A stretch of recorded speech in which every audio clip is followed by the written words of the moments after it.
hearings is to present these facts to the public and to let the general public really see the facts for themselves and to understand why we have chosen to move forward with the impeachment inquiry. I think what we heard today was just astounding and devastating news for the president, for anyone that was in the administration that was really partaking. And frankly, this is devastating for the country. Our national security has been compromised. Our elections are potentially compromised. And so I think right now what Republicans have to do is decide what their role is going to be in the scope of history, because we will look back at this time and really, truly examine the moral decisions that each member of Congress has decided to make. So what jumped out at you, Congresswoman, about the most devastating new information that emerged?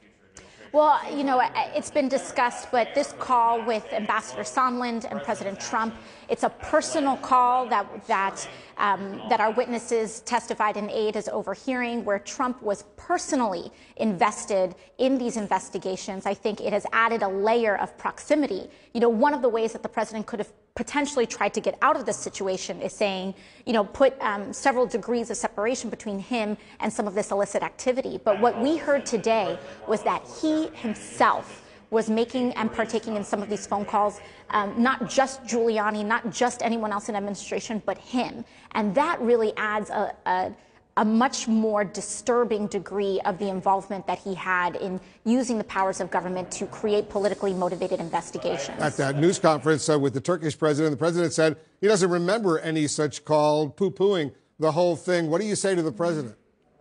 Well, you know, if he doesn't remember making a call like that, I would be quite concerned, but that doesn't mean that it didn't happen. I think a lot of what the president's reactions tend to be deflecting, but I think it is quite telling that he is not being defensive about this. This is an extraordinarily serious allegation that is being made by a person who works in his administration.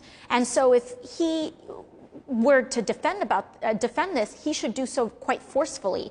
The allegation that's coming from someone within his own administration is extraordinarily serious. That's not something that you remember or not remembering whether you did or didn't do.